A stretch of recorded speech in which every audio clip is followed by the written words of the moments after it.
vous inquiétez de rien. Vous savez, ce sont des enseignements très importants pour la vie. Je suis en train de parler de l'inquiétude parce que cet élément, ça peut t'empêcher d'évoluer dans la vie. Je vais prendre des textes de la Bible. Nous allons d'abord commencer par nos deux textes de base. On commence par Matthieu chapitre 6, verset 25 jusqu'au verset 30. Et après nous allons prendre le livre de Philippiens, chapitre 4, verset 4 au verset 6. Est-ce qu'on peut lire le livre de Matthieu chapitre 6? Matthieu chapitre 6, verset 26 jusqu'à Commençons au verset 25, 31. Je lis la parole au nom de Jésus. C'est pourquoi je vous dis, ne vous inquiétez pas pour votre vie de ce que vous mangerez, ni pour votre corps de quoi vous serez vêtus. La vie n'est-elle pas plus que la nourriture et le corps plus que le vêtement? 26. Oui. Regardez, les oiseaux du ciel, ils ne sèment ni ne moissonnent, et ils n'amassent rien dans le grenier, et votre Père céleste le nourrit. Ne valez-vous pas beaucoup plus qu'eux? 27. Qui de vous, par ses inquiétudes, peut ajouter un coup d'œil à la durée de sa vie? 28. C'est pourquoi vous inquiétez au sujet du vêtement. Considérez comment croissent le lit des champs. Il ne travaille ni ne file. Cependant, je vous dis que Salomon même, dans toute sa gloire, n'a pas été vêtu comme l'un d'eux. 30.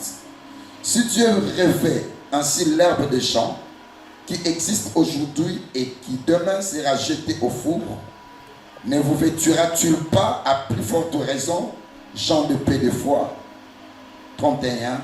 Ne vous inquiétez donc point et ne dites pas, que mangerons-nous, que boirons-nous, de quoi serons-nous vêtus? On prend directement Philippiens chapitre 4. Philippiens chapitre 4, verset 4 jusqu'à 6. Je lis la parole au nom de Jésus. Réjouissez-vous toujours dans le Seigneur. Ça c'est un mot très important. Réjouissez-vous toujours dans le Seigneur. Je le répète, réjouissez-vous. Oui. Que votre douceur soit connue de tous les hommes. Le Seigneur est proche. Ne vous inquiétez de rien. Ne vous inquiétez de rien. Mais en toutes choses, oui, faites connaître vos besoins à Dieu par de prières et de supplications. Philippe a parlé aussi des besoins. Avec des actions de grâce. Oui. Et la paix de Dieu, qui surpasse toute intelligence, gardera vos cœurs et vos pensées en Jésus-Christ. Est-ce qu'on peut acclamer la parole de Dieu? Je suis en train de parler sur l'inquiétude. Notre grand-père, ne vous inquiétez de rien. Vous savez, bien aimé dans le Seigneur, Dieu n'est pas l'inquiétude. Là, vous devez me comprendre. Tant que nous sommes sur cette terre, on aura toujours des inquiétudes. Et Dieu ne dit pas qu'il y aura des inquiétudes. Pourquoi, bien-aimé? S'il avait nié ça, il n'allait pas dire. Ne vous inquiétez de rien. Cela veut dire quoi? Même notre Dieu, il sait qu'il y a des problèmes. Vous savez des fois, quand nous souffrons, nous croyons que Dieu ne voit pas. Laissez-moi vous dire, ta souffrance, ton problème, Dieu le voit.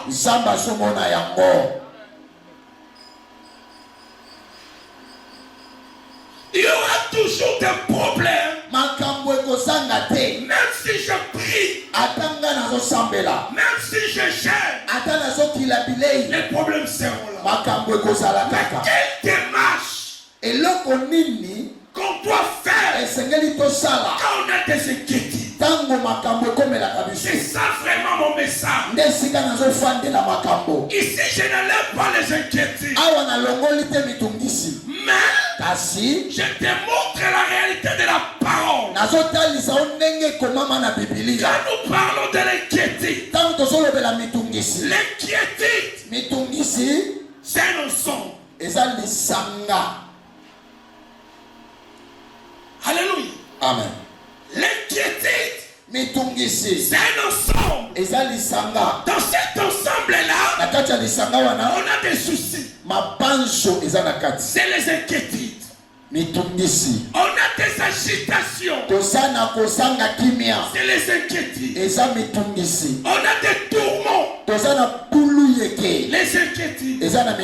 On a des soucis. On a même des pessimisme. Il y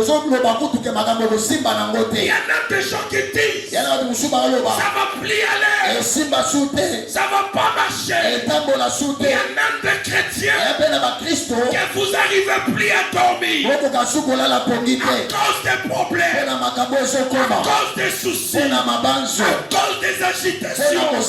Mais qu'est-ce que Dieu dit? Il m'a dit de vous dire, même s'il y a des soucis, même s'il y a des problèmes, même s'il y a des préoccupations, ne vous inquiétez de. Alléluia. Vous savez bien aimer dans le Seigneur. Quand je parle de l'inquiétude, il y a dans nos cœurs les choses que nous mettons dans les cœurs, les choses qui vous rongent, les choses où, bien aimé, tu ne sais pas comment tu vas t'en sortir. Mais c'est ce que Dieu dit. Alors qu'est-ce que lui dit? Quand il y a des inquiétudes, il nous montre notre chemin. Bien aimé, vous savez, le problème qui nous arrive dans la vie,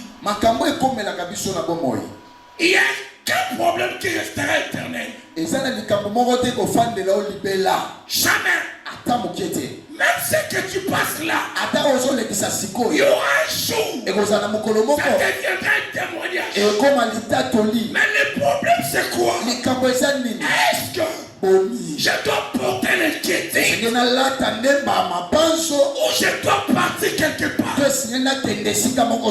C'est ça le problème. Il y a des choses. Vous disiez si souvent, c'est mon problème, c'est ma maladie, c'est mon souci, ce n'est pas pour vous.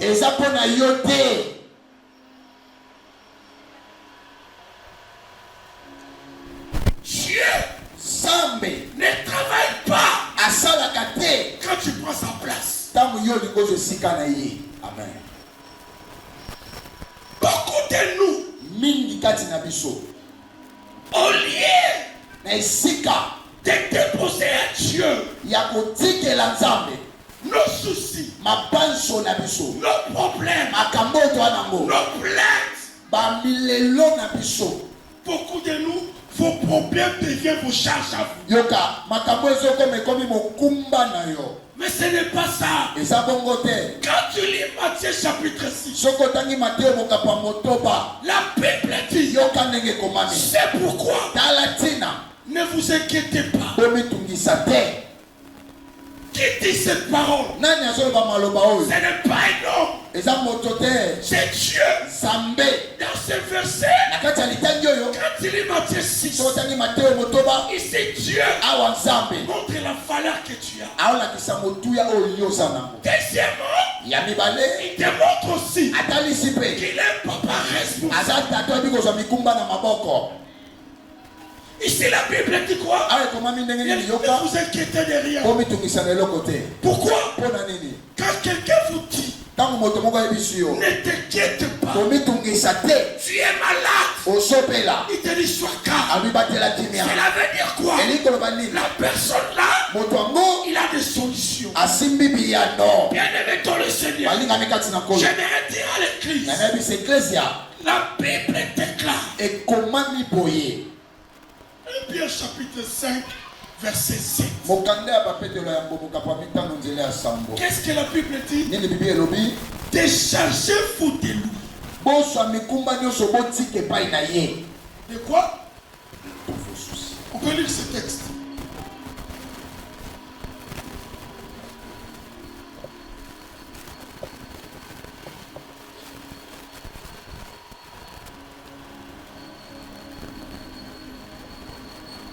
Pierre 5, 7.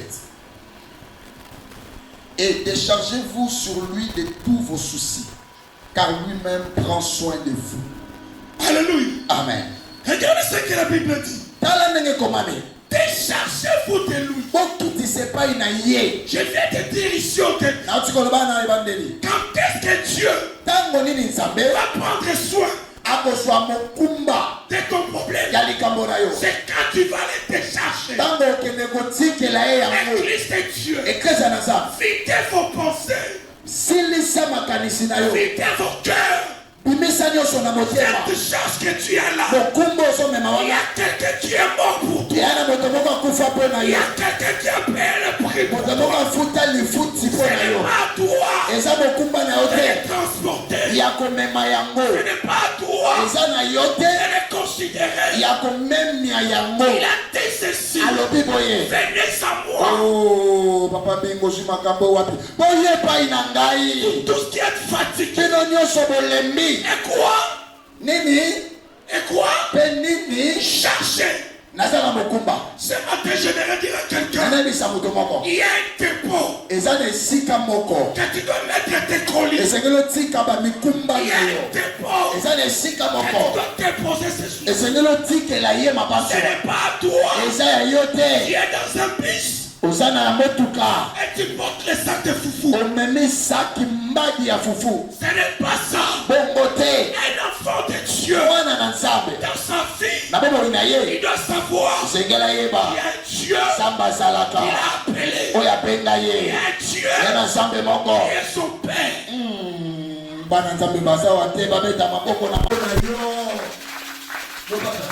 Regardez ici. Ici, ce n'est pas Pierre qui parle. Ce n'est pas les apôtres. C'est lui-même Jésus qui dit. C'est pourquoi je vous l'ai dit. Ne vous inquiétez pas pour votre vie. J'aimerais dire à quelqu'un, l'avenir en Jésus est assuré. Même si aujourd'hui tu n'as rien, même si aujourd'hui tu souffres, et il a dit dans sa parole, pour ta vie, ne t'inquiète de rien. Cela veut dire quoi? Il voulait seulement te dire, je connais les projets que j'ai formés. Qui connaît les projets qu'il connaît les projets qu'il a formés sur vous. Amen. Alléluia. Amen. Bien aimé, vous savez, les soucis de la vie Ma penso ya bomoi.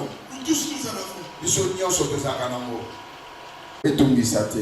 Combien d'efforts que tu as fournis Ba makasi boni yo sali de toi-même, na yo moko. mais ça ne marche pas. Kasi simbaka te. Ce matin, j'aimerais dire à quelqu'un, Tongo yo na biso boye. il y a un Dieu. Samba zali. Il y a un Dieu Samba zali. qui est capable Ozana makoki de faire dans ta vie. ya kosala na moi na Il yo. a dit d'abord Alobi na pour votre viresse. pona moi na bino tata.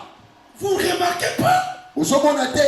tu n'as pas d'argent. Wana mbongo te. La manière dont tu élèves les enfants, Lolengo zoboko la bana. vous ne comprenez pas ça. Yo moko po sosola te. Tu ne remarques pas, Omona kate. tu n'avais rien. Waki ne longo Tu te. as fait étudier les enfants. Bana batangi ti basilisi. Comment? Ndenge. C'est parce que lui, Et ya po ye. il est là pour votre vie. Azawana pona moi na bino. J'aimerais dire à quelqu'un, Anabi samuto moko. pour ta vie, Pona moi na yo. Jésus est là. Yesu azali. Pour ta vie, Pona moi na yo. Jésus est là. Yesu azali.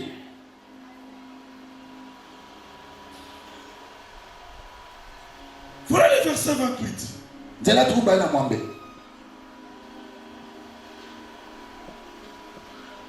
Regardez Tala. les oiseaux du ciel. Bandeke ya lola. Ils ne sèment pas, Bango balona gate. ils ne moissonnent rien. Babukaka pete. Mais Kasi. votre Père Tata na bino.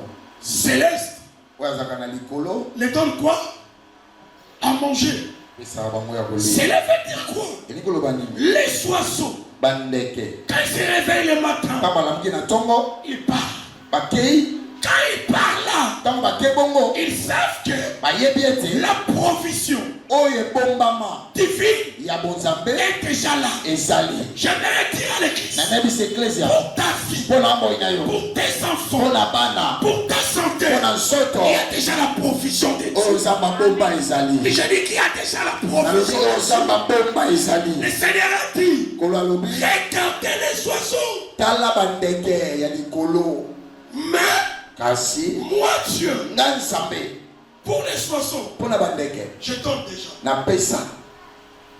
Cela veut dire quoi? Elikolo banini. Dieu voulait vous dire, Nzamba ngabisa biso boye. les oiseaux Bandeke. n'ont pas d'importance. Bana mutu ya te. Plus que vous. Koleka bino. Mais moi, Dieu, Nga nzambe. pour eux, Pona bango. je donne. Na pesaka. Alors, Ebongo. pour vous, Pona bino kasi. le problème c'est quoi? Likambo eza nini? Si tu comprends Soki ososoli. qui tu es en Jésus, Nani oza kati na Yesu. il y a beaucoup de choses Eza na makambo qui mingi. ne vont pas plaire. Olela te. Les problèmes peuvent arriver. Makambo ekokoma. Tu peux perdre des choses. Okobungisa biloko Mais tu atalo. dois savoir qu'il y Sekelo yeba. a quelqu'un. Eya na moto Un moko. Dieu de récupération est là. Oyo akoki kozongisela o nyonso. Regardez les oiseaux, frère. Tala bandeke. Qu'est-ce qu'ils font? Basalaka Il nini? ne fait que sortir. Babima kaka na basala na Mais toi, bango. bien-aimé, Yo kasi. un enfant de Dieu, Mwana na nzambe. Jésus, Yesu il n'est pas mort akufaki te. pour les animaux. Mpona banyama. Il nourrit les Kasi animaux. aliesa. Oh, Mais papa boluka. il n'est pas mort Akufaki pour te. les poissons. Mpona bambisi na mai. Il nourrit les Kasi poissons. aliesaka bango. Kasi Jésus, Yesu il a donné sa fille apesa moi na yo. pour toi Mpona yo. et pour moi. Mpe mpona nga. C'est la vie. Soki C'est la vie. soki bomoi Il a donné. apesa Et le mariage. bongo libala. Et la santé. Soto makasi. Et le travail. Mosala. Et l'argent. Mbongo. Et les maisons. Bandako. Il ne peut jamais nous refuser. Akoki kopimela biso yango te. Je tiens le micro Nasimbi elobeli. et j'ai des problèmes. Nga pena na makambo ya. Ils sont à l'aise Bana kimia. pour te faire rire même. Mpona sekisa o kutu. Des fois, quand tu es sous l'arbre, Tango ozalaka na séance il te. devient même le kiff, les oiseaux. Ah, okomi esika bango babwakaka banyei na bango. Lui, il s'en fout. Etali ye te. L'oiseau s'en fout. Etali ye Ce te. n'est pas son problème. Etali ye te. C'est que lui, il sait seulement Oyo ayebi kaka construire les nids. kotonga zala. C'est fini. Esili. Même les nids là, Ata zala wana. à provision pour la construction, Mpona kotonga c'est déjà là. ezali. Laissez-moi vous dire, Sikana bisayo. la Bible dit, Ekomami boye. nous avons tout Nous avons tout pleinement en Jésus. Ma soeur, pourquoi tu ne dors pas? Parce que je viens par l'église à cause des problèmes. Tu ne connais pas l'adresse. L'adresse des problèmes, c'est Jésus.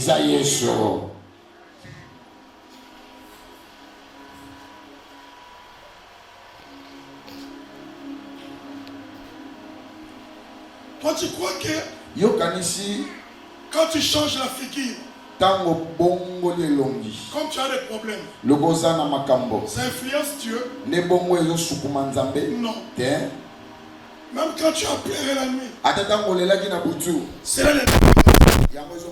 Ce qui influence Dieu, c'est ta position devant ces problèmes. Tu as quelle position? Quand tu es malade, quand tu as des soucis, quand ça ne marche pas, vous avez quelle position?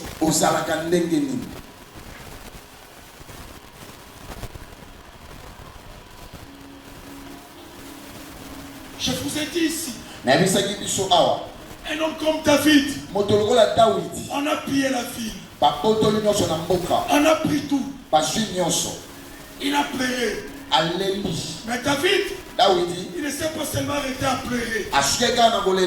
Il a dit ceci: même si je pleure, il n'y aura pas la solution. La solution, c'est quand? Quand je me lève, quand je pars, quand j'oublie. Un certain moment de vos vies, ce problème-là, essayez de l'oublier. Mettez Jésus en première position. Parce que lui, c'est un père qui est responsable. Il dit les oiseaux restent. Les oiseaux, je prends soin d'eux. Il a ajouté quoi encore? Et vous. Quand quelqu'un dit fou, c'est la vérité. Les gens qui là, Jésus ne peut jamais vous laisser. Jamais. Et déjà cette conception, le fait que tu t'inquiètes trop, ça ne va rien changer. Mettez dans ton cœur la confiance en Dieu. Mettez dans ton cœur que tu as un Dieu qui est capable de changer cette situation, de bouger cette situation. Bien aimé dans le Seigneur, est-ce que tu connais la place que tu occupes auprès de Dieu? Tu es son enfant.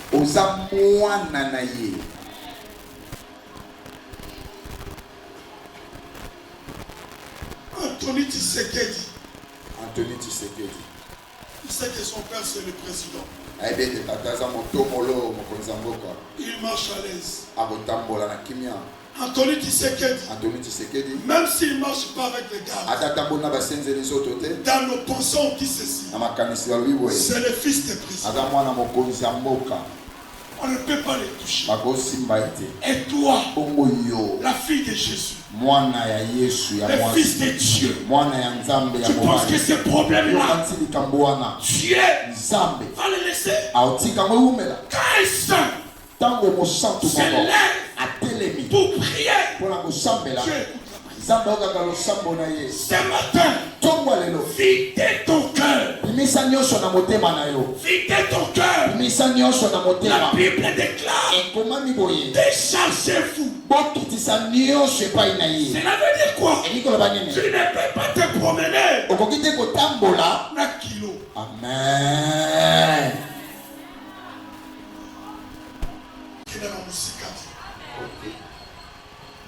Mon père, autant qu'on a un kilo, des marches, ils ont accueilli à pays.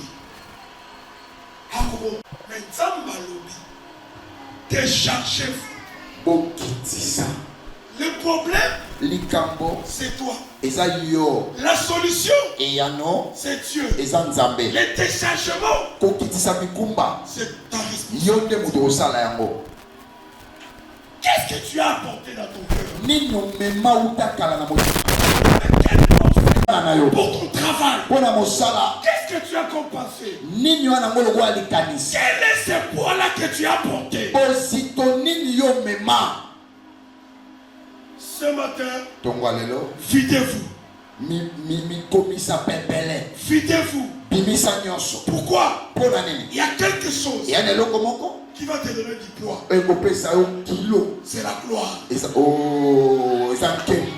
C'est la gloire. La gloire. Elle est prête. C'est ce qui est lourd. Quand tu vas te décharger de ton problème, Dieu s'occupera de toi. Dis-moi, tu veux que Dieu fasse quoi? Toi-même tu cherches des solutions. Toi-même tu plais. Toi-même tu as des malaises. Et vous voyez ça normal. La maladie là, la base de cette maladie, c'est toi-même. Frère, dans la vie, tant que nous sommes des enfants de Dieu, suffit sa peine. Si aujourd'hui Dieu m'a donné 1000, je dis merci. Parce que je sais que le lendemain, j'aurai plus que ça. Dans ta vie, ce que tu as eu aujourd'hui, tu crois toujours qu'il est capable de me faire encore plus. Parce que tu es son enfant. Et c'est un père qui a des responsabilités envers toi. Il y a des parents ici. Ces derniers temps, vous pensez à quoi? Rentrer. Et Dieu pense à quoi pour vous? Ah, là c'est une bonne question. Anya Molatanini. Junior Molatanini. Tu sais qu'est-ce qui t'aime? Pourquoi tu penses? Parce que tu es le parent des juniors.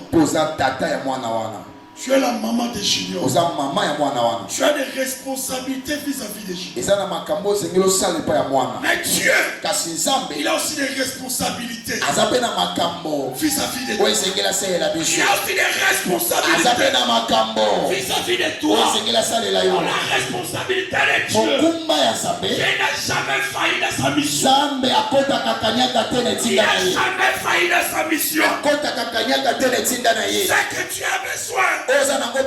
Ton père Anna, tu es Anna. Enlève les soucis. Enlève les inquiétudes. Tu risques de mourir. Vite ton cœur, vite ton cœur. Même si le monde dit c'est fini, je n'ai pas dit c'est fini. Même si les gens se moquent de toi, ton père Jésus est là. Dieu est là.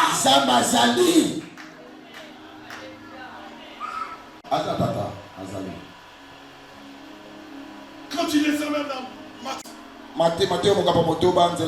Jean 4 l'a dit. Et Dieu a dit quoi? Qui? Nani? Par ses inquiétudes, peut faire quoi? Peut faire quoi? Papa fait quoi? Ajoutez papa. Donc, Dieu dit, qui dans ses inquiétudes peut ajouter quelques mesures dans sa vie. Cela veut dire quoi? L'inquiétude, ce n'est pas la joute. L'inquiétude, c'est la soustraction. Yes. Au lieu que je te pose la question depuis le matin, depuis que tu as pensé à l'argent, tu as eu l'argent? Non. C'est pour vous dire quoi? L'inquiétude, c'est inutile. C'est inutile. L'inquiétude n'avance pas. L'inquiétude, c'est un film. C'est un Et c'est lembo qui te tient pour que tu recules. Tu recules. Tu recules. Mais la foi, c'est quelque chose qui te dit, je suis malade, je crois, je n'ai pas l'argent, la force, je n'ai pas ça, je dois avancer. Ce matin, avancer. Ce problème ne te réduit pas. Nakataka kobeta mabongo na ba révélation moye ba inquiétude bakisaka te elongolaka nde. C'est comment quelqu'un qui s'inquiète trop moto abitukisaka mingi abe mokolo liboso poso kino suka tale longi na ye. Ce qui est à l'intérieur oeza na kati influence ce qui est à l'extérieur. yango etalisaka oeza libanda. Quelqu'un qui dit ceci. Moto aloba boye. Pour toi, il est là. Fais-le bien. Oh oui. Dans le sentiment de Kaka. Le mouvement Mobange. Asa mutumo papa. Kanda. Yowa. Surtout dans Zera. Pas tout le monde y a dans la bangote. On y a dit au Seigneur pardon. Ati Kalate. Asa na domaine inquiétude. Yowa. Tellement de problèmes. Il s'est pas fait. Ça change de rien. Et bon, côté. Ça change de rien. L'homme de piscine de Bethesda. Moto oyo afanda mibutu komisa na mwambe na maya. Pendant 18 ans. Il dit à Jésus. Alors dit na Yesu. Seigneur. Kolo. Je n'ai personne. Nana moto te. Pour me jeter dans l'eau. Pour la boire na mai. Je n'ai personne. Nana moto te. Jésus l'a regardé. Yesu atali. Oui, je sais, tu as personne. Na yebi wana moto te. Pour te jeter dans l'eau. Pour aboire na mai. Ce que j'ai aimé à cette personne. Et là on a sepelé pas moto. Il n'a jamais pasteur qu'elle quittait les piscines de Bethesda. Atikala ka kolongwa na sika wana te. Malgré que atako il ne recevait pas le miracle. Il avait toujours l'atmosphère de l'eau. L'atmosphère de l'eau. C'était toujours là. Ayez l'atmosphère de la parole. Croyez à la parole. Ce qu'il y a là, ce n'est pas la vérité. Ce n'est pas vrai. Ce n'est pas la réalité. Tu vois ce que tu fais là? Ce n'est pas ça. Il y a quelque chose que tu as réservé. Maman, le bien de l'eau est inutile.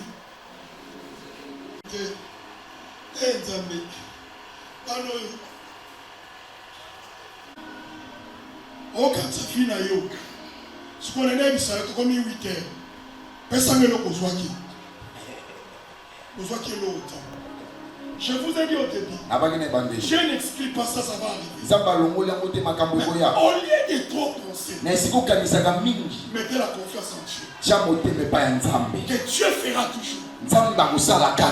Quitte à ses inquiétudes, il peut ajouter, il peut avancer, il peut progresser. Papa,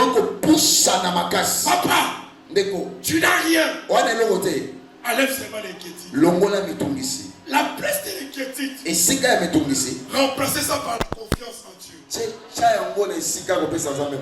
Mettez Dieu en premier. Dans même verset, il dit, je suis en Matthieu 6. Papa, il a dit quelque chose d'important. Cherchez premièrement quoi? Quoi? Le royaume des cieux. Il a dit premièrement. Les sortes. Ça doit être Dieu. La base. C'est Dieu. Pas autre chose. Pas autre chose. Dans votre vie, ne mettez pas autre chose. Mettez que Jésus soit. Jésus a dit Jésus et je sais. Un jour, je dirai comme Jean. Je sais que mon rédempteur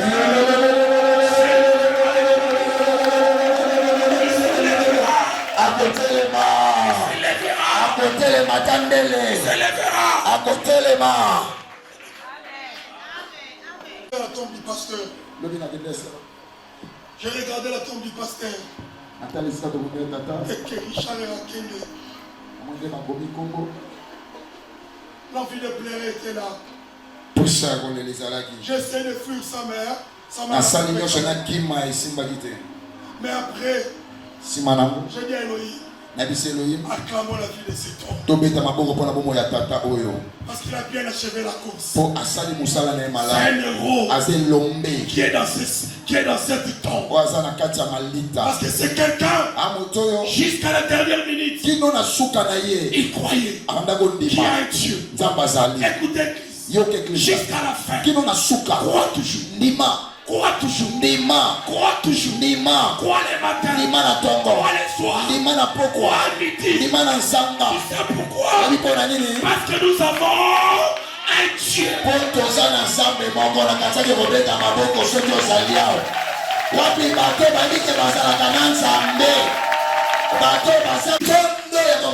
C'est qui?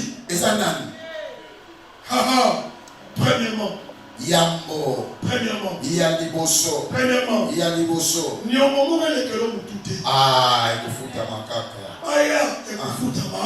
Kima bino telo bengi na yambi. Osu explication. Makima de. Soko libo kanganga na bi papa. Soko tanga mal à l'aise. Soko na kufi osanga mutani.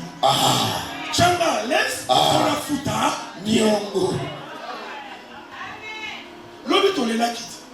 Lelo toleli lisusu. Mama bishini ya miso kitaki makasi. Tala lelo la tongo. Ala titi la za kitoko. C'est pour vous dire quoi? Mama miso a lobi. Eza ya lelo. Boye. Oh, so mon a lobi. Yango mon a lobi. Yes. Yo aishu. Eko zala mokolo moko. Sambe na yo. Il va se lever. Akotelema. Pourquoi vous êtes mes enfants? Bana nangai. Osamo c'est kitoko. Akamole kio. Moi, on a 24 ans, estomac. Oh, je suis dans sa vie avec ses parents. Bandeko. Nazo bunda na wewe kama kama. Tout le monde sina mama na yema. Soko ina gauche. La bingai mo ne motei. Il faut la vivre un message. Non, ngai mo faut la vivre un message. Frère, les jours que nous allons comprendre que nous avons un Dieu et nous sommes les enfants de Dieu. Ces jours-là, chaque jour suffit. Ça paie. Ceux qui ne sont qui sont dans Philippiens 4. Et Philippiens, apôtre Paul dans la Philippiens. Je le répète. Réjouissez-vous. Réjouissez-vous comment? Dans le Seigneur. Réjouissez-vous toujours. Pasteur Ken, pourquoi il a employé le mot toujours? Parce qu'il sait qu'il y aura des inquiétudes. Mais la résistance est toujours. Donc, malgré les inquiétudes, la Bible dit quoi? Réjouissez-vous auprès de votre maman. Non. Auprès de votre papa. Non. Réjouissez-vous dans le Seigneur. Où? Dans le Seigneur. Namarabu. Nous sommes dans le Seigneur. Amen. Je me réjouis parce que je suis là. Quand je vais me réjouir, l'inquiétude laissera la place à la réjouissance.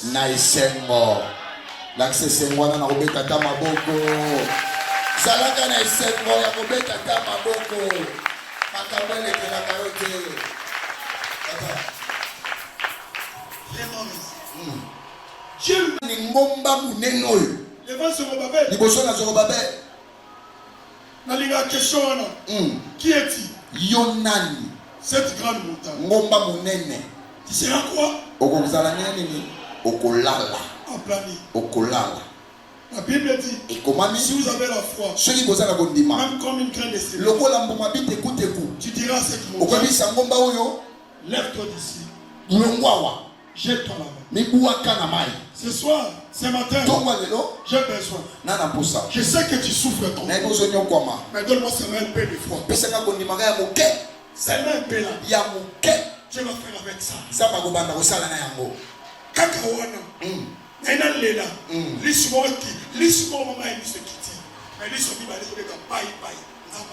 Amen. C'est ça ce que j'ai besoin de la vie. Ce matin, filez ton cœur. C'est bien, hein?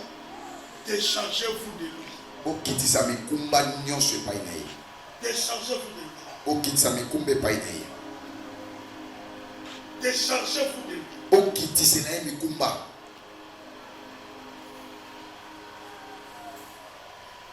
Nga baluka famille na te na botama na famille bino soki bazangi boyinani boma ngai nde na kochange famille bino ozoka ngai opoali na botama na famille oyo olukaka yango te makambo ya famille déchargez-vous de lui ça. Amen. Même pour ta vie là tu dois les décharger. Amen. Ce soir, ce matin, j'ai exploité le matière là seulement.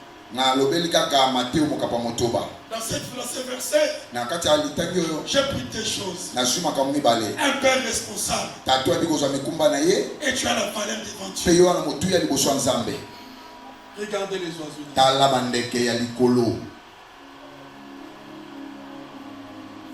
Regardez les oiseaux. En ce moment, je vous parle. Aucun oiseau est en famille.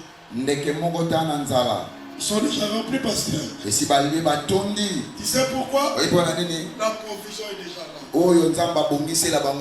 vais vous dire ce matin, il y a déjà la provision. La table est arrangée. Tu es comme Mephibosheth. Ce matin, il y a un Chiba qui va venir te prendre pour manger à la table. Il y a un Chiba qui va venir te prendre. Le Saint-Esprit t'amènera là où il y a ta provision. Le Saint-Esprit t'amènera quelque part. Ayant la vie de l'Esprit. Si la chair fait mal. Et la force spirituelle. Que les faibles disent ils sont forts. Je continue mon message mardi, vendredi, dimanche. Que Dieu vous bénisse.